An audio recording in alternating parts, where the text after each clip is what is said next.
अस्सलाम वालेकुम जी। मेरा नाम सुहेल अब्बास है और आप देख रहे हैं learn with Suhail official YouTube channel. नाज़रीन, हमने रशिया यूक्रेन वार के ऊपर काफ़ी कुछ ऑलरेडी मटेरियल कलेक्ट किया है और हमने उसके लेक्चर्स भी दिए हैं। आपने अगर पहले नहीं देखे तो आप उनको देख सकते हैं। वो मैंने प्लेलिस्ट बना दी है रशिया यूक्रेन वार के अबाउट। उसके अंदर हमने ओवरऑल हिस्ट्री देखी है, what are the causes behind Russia Ukraine war, और क्या इम्प्लीकेशंस हो सकती हैं, जियोपॉलिटिकल इम्प्लीकेशंस क्या हो सकती हैं, political, economic, social and strategic implications के बारे में हमने बात की।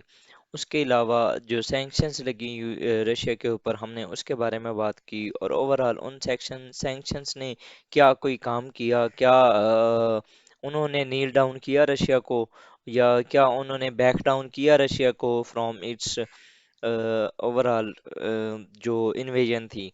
ये सारा कुछ हम ऑलरेडी डिस्कस कर चुके हैं। आज जो हम करेंगे ये एक जस्ट छोटा सा एक पॉइंट है कि why Ukraine is so crucial to Russia, मतलब कि ऐसी क्या रीज़न है जिसकी वजह से जो यूक्रेन है वो काफ़ी इम्पोर्टेंट है फॉर रशिया, और ये जो दोनों कंट्रीज़ हैं ये क्यों आपस में एक दूसरे के साथ लड़ रहे हैं।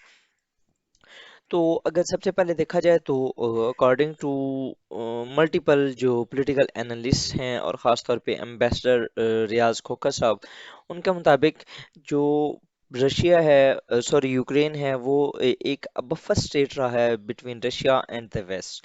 कैसे, अगर हम हिस्ट्रिकली देखें तो there were two attacks on Russian mainland. One was Napoleon, जब नेपोलियन ने अटैक किया था 1812 में, और दूसरा था नाजी इन्वेजन इन 1941 शायद। तो ये दो मेजर अटैक थे। अगर हम फॉर एग्जांपल देखें तो ये जो मेजर अटैक हुए हैं रशिया के मेन लैंड पे, जो पहला हुआ था, अगर हम मैप पे देखें तो ये रशिया है। और इसकी ओवरऑल जो पहला अटैक किया था नेपोलियन ने, वो विया पोलैंड आया था रशिया के अंदर। ठीक है। तो मतलब कि ईस्ट से आया था ये फर्स्ट जो इसकी एक जो रशिया है प्रिजनर है of its geography. According to Tim Marshall, जो उन्होंने अपनी बुक के अंदर लिखा है कि रशिया को जो सबसे ज़्यादा नुकसानदेह है ना चीज़, वो है इसकी इसकी जो जियोग्राफी है। अगर फॉर एग्जांपल इसका ना कोई एक जो स्ट्रेटेजिक हैज नहीं है जिसकी वजह से, जिसकी बेस पे, मतलब कि फॉर एग्जांपल हम अगर इसका कंपैरिजन अपने मुल्क पाकिस्तान से करें तो हमारे जो साउथ में अंदर अगर हम देखें तो वहाँ पर ना बहेरा अरब है। और अगर हम अपने नॉर्थ में देखें तो वहाँ पर हमारे पास माउंटेन्स हैं, काफ़ी एक माउंटेनी रीजन है जिसकी वजह से ना वो एक हमें एक स्ट्रेटेजिक हेज देता है। लेकिन अगर हम इंडिया सॉरी ईस्टर्न साइड पे देखें और वेस्टर्न साइड पे देखें तो हम भी इसी तरह एक लूप होल्स में नजर आते हैं क्योंकि हमारे पास कोई हेज नहीं है। लेकिन अगर आप यूएस को देखें तो वो अटलांटिक और पैसिफिक के दरमियान में बैठा है, मतलब कि उसको ओवरऑल एक प्रॉपर सिक्योरिटी है ड्यू टू वाटर्स। लेकिन जो रशिया का केस है, it is some sort of different from all of other जियोग्राफीज।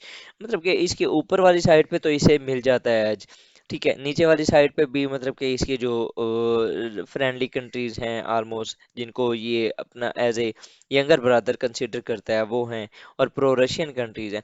लेकिन इसके जो ईस्टर्न साइड है, यहाँ पर ओवरऑल जितने भी कंट्रीज हैं वो सारे टुवर्ड्स अब जो पोस्ट 1990s या पोस्ट 1997 ऑनवर्ड अगर देखा जाए तो वो यूरोप सेंट्रिक हैं। अगर for example Estonia, Latvia, Lithuania देखने, उसके अलावा ये जितने भी कंट्री हैं, हंगरी, रोमानिया, बल्गारिया, टर्की, ये ऑलमोस्ट ना तकरीबन ये सारे नेटो का पार्ट हो चुके हैं। अब फिनलैंड ने भी ज्वाइन कर ली है।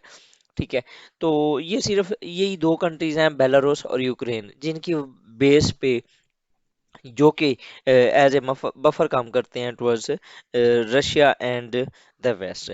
अगर नेक्स्ट अगर देखें तो जो 1941 के अंदर नाजी की जो अटैक था ऑन रशिया, तो उनका एक बहुत ही मेजर पार्ट जो कि वो आए थे, वो इधर से ही आए थे। अगर आप ये देखें, ये कीव है जो कि यूक्रेन का है, और इन्होंने यहाँ से फर्दर जो ना मूवमेंट की थी। मतलब कि ये जो दो रीजन हैं, ये जो यूक्रेन वाला रीजन है, ये काफ़ी इम्पोर्टेंट है for the mainland security and sovereignty and territorial integrity of Russia. Next अगर देखें तो इसकी जो दूसरी बड़ी रीज़न है, जो मेजर जो एक काज है बिहाइंड यूक्रेन्स क्रुशलिटी टुवर्ड्स रशिया, वो है इसके स्ट्रेटेजिक रिसोर्सेज। अगर हम जैसे एग्रीकल्चर वाली साइड पे देखें तो 10% of global wheat exports comes from Ukraine. Secondly, 14th% of corn exports and 47% of global sunflower exports. According to US Department of Agriculture, इन सब का जो रिस्पॉन्सिबल है वो यूक्रेन है। आप ये देख लें, और Ukraine is the second largest country in Europe. ठीक है, ओवरऑल अगर इसके बाद अगर हम जो उसकी थर्ड डोमेन देखें कि और उसकी क्या इंपॉर्टेंस है, तो वो Ukraine holds the second largest gas reserves in Europe after Russia. So जो इसकी इंपॉर्टेंस है आप यहाँ से देख सकते हैं। पहली, एक इसकी जो जियोग्राफिकल सिचुएशन है, दूसरी इसकी जो अगर आप देखें तो एग्रीकल्चर प्रोडक्ट्स की, और तीसरी इसकी एनर्जी प्रोडक्ट्स की। These are three major reasons behind Russian invasion in Ukraine. And और भी मल्टीपल रीजंस हैं जो कि हम ऑलरेडी उनको डिस्कस कर चुके हैं। अगर आपने वो नहीं देखा तो आप हमारे जो वीडियो है factors behind the Russian invasion in Ukraine, उसको आप देख सकते हैं। मैं उसका लिंक इस वीडियो के डिस्क्रिप्शन में शेयर कर दूंगा। और ये थी जी हमारी आज की वीडियो, जिसके अंदर हमने ये देखा कि Ukraine, why Ukraine is so crucial to Russia. Next इंशाल्लाह ताला हम फिर किसी और वीडियो के साथ हाजिर होंगे। तब तक के लिए इजाज़त दीजिए। अल्लाह हाफिज़।